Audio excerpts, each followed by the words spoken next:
Hello guys, welcome to my channel with Jar of Talents. And in today's video, we are going to look at the textbook of mathematics as you can see here on the screen itself. So, it's of class 9. It's not the NCERT textbook, it belongs to the government of Telangana and it's completely free of cost and provided by the government for the favor of children. So, I will give you the link of the book for all the classes to download this book free of cost. So check it right now in the description. So here as you can see, this is the contents page of the textbook. So now I want you to guess which chapter are we gonna read in this video. Guess. So we are going to read the chapter The Elements of Geometry in today's video. So it's present in the page number 59 to 70 as you can see here. So if you have the hard copy of the textbook, then open it right now or don't worry, just follow me. Okay, so let's jump into it.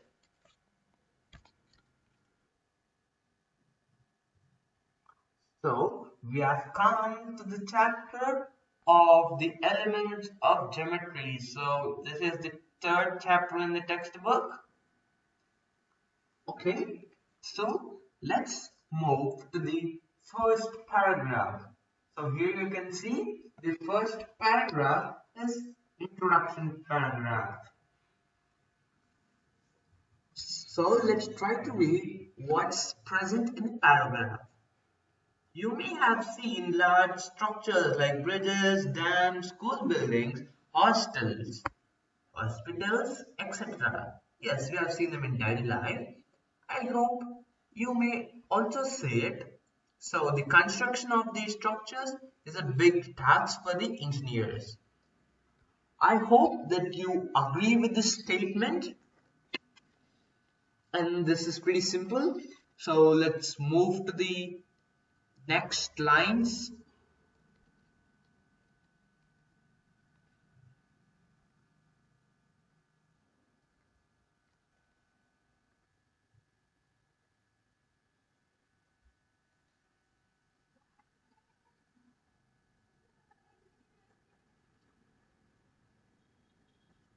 So I'll scroll it to here. Okay. I hope this is enough. Then we read till here, right? This line is done. And we are reading the introduction. Do you know how to estimate the cost of the construction? We don't know how to do it, but engineers know how to do it. Then, besides wages of the labor, cost of cement and concrete, it depends upon size and shape of the structures.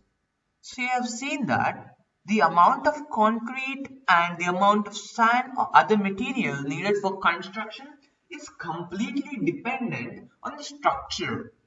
If you see a site building near your house, then you may observe it properly. So try to watch it. Then if we'll go to the next paragraph, the size and shape of a structure include the foundation, plinth area, size of the walls, elevation, roof, etc. Yeah, these are the parts of the house that is to be built or any building. To understand the geometric principles involved in these constructions, we should know the basic elements of geometry and their applications. In many of the construction sites, the engineers are very much good in the geometry part to estimate and calculate many things such as the cement, the sand, and the labor and the wages for them, etc. So we also know that geometric is widely used in daily life activities such as paintings, handicrafts, laying of floor design, plowing and sowing of seeds in field. So in other words, we can say that life without geometry is unimaginable. So everything involves geometry in some part of our life. It's pretty much important. It's one of the major aspects of geometrical maths. The great constructions like the pyramids in Egypt, the Great Wall of China, temples, mosques, Cathedral, Taj Mahal, Charminar, and altars in India, Eiffel Tower of France, etc. are some of the best examples of applications of geometry. So, you might have visited some of the most places in it because they're pretty famous and geometry is very much needed for building them also. So let's clear this and scroll the page down.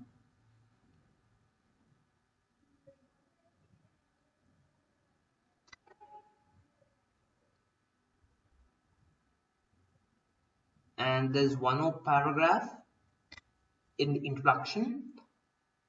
So in this chapter, we will look into the history to understand the roots of geometry and the different schools of thought that have developed in the geometry and in comparison with modern geometry. So you may know some of the famous scientists who invented or discovered geometry in their own aspects. So one of the famous scientists was Euclid. So many of you might know him. So this was the end of the introduction. So let's look at the next paragraph now. It's about the history of geometry. So let's start reading it. 3.2 paragraph history. The domains of mathematics which study the shapes and sizes of structures are described under geometry. This word geometry is derived from the Greek geo means earth and material means measure. Very interesting, right? So in the olden days, all the scientific words were written in Greek. For example, international language present now is English. But in the olden days, when the scientists almost discovered or were inventing the geometry, their official language was Greek. So it had to be written in Greek. So geo means earth as you can see here and material means measure. The earliest recorded beginnings of geometry can be traced to early people who discovered obtuse angle triangles in the ancient Indus Valley and ancient Babylonia. So we have learnt about the Indus Valley civilization in our previous classes. It's one of the most important civilization.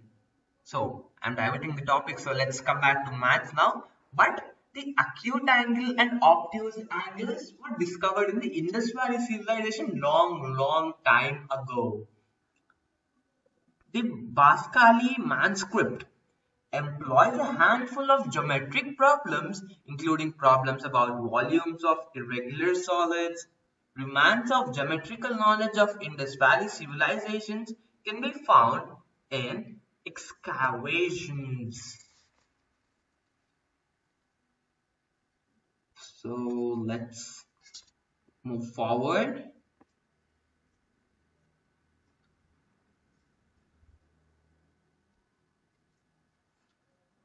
At Harappa and Mohenjo-daro, where there is evidence of circle drawing instruments from an early of 2500 BCE.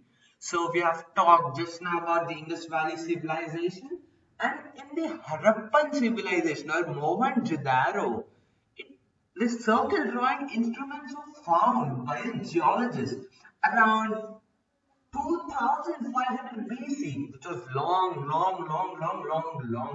ago. So let's move to the next paragraph. The Syllabus-Sutras in Vedic Sanskrit list the rules and geometric principles involved in the construction of ritual fire altars. The amazing idea behind the construction of fire altars is that they occupy same area although differ in the shapes. So, the Vedic Sanskrit contained a list of rules and geometric principles which were mainly used for the constructions of ritual fire altars. So, the construction of fire altars is that they occupy same area although they differ in their shapes. It's amazing. Baudhyana, 8th century BC, composed the Baudhyana Syllabus-Sutras, best known Syllabus-Sutras, which contains examples of simple Pythagorean triples such as 3, 4, 5, 5, 12, 13, 8, 15, 17, etc., as well as a statement of Pythagorean theorem for the sides of a rectangle. So we know what is a Pythagorean triplet. So if we add 3 square and 4 square, it's equal to 5 square. I can definitely prove it. 3 square is 9, 4 square is 16. Sum it up, it's nothing but 25, which is 5 square. So some of them were discovered in the long ago. Ancient Greek mathematicians conceived geometry as the crown jewel of the sciences. They expanded the range of geometry to many kinds of figures, curves, surfaces, and solids. They found the need of establishing a proposed statement as universal truth with the help of logic. This idea led the Greek mathematician Thales to think of deductive proof. So this paragraph says that geometry was known the crown jewel of other sciences. So it is very important about geometry to learn in this class. So it expanded in new kinds of figures, curves, surfaces, and solids. And it was a need to establish a proposed statement or a universal truth so that everyone can believe in it. So Greek mathematician Thales had thought about the deductive proof. And if we look at the next paragraph, Pythagoras of Ionia might have been a student of Thales, and theorem that was named after him might not have been his discovery, but he was probably one of the mathematicians who had given a deductive proof of it. Euclid, 325 to 265 of Alexandria in Egypt, wrote 13. So it's not the complete of statement, but I can't wait to tell about Euclid.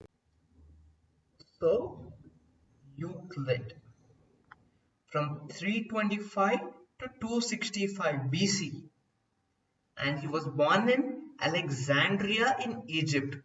He is also known as the father of geometry. So you see his importance. So let's continue reading. Wrote 13 books called the Elements. So Euclid wrote 13 books called the Elements, which is so important even till now.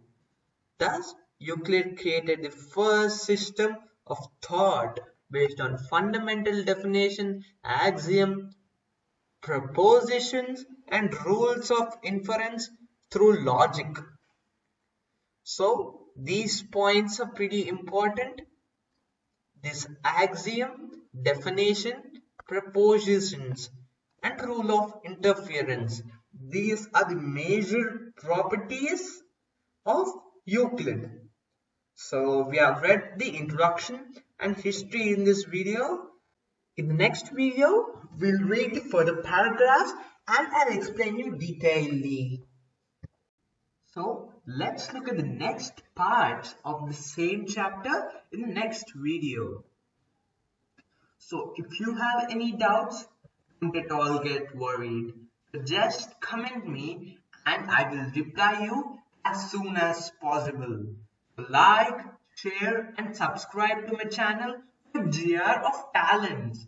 Thank you.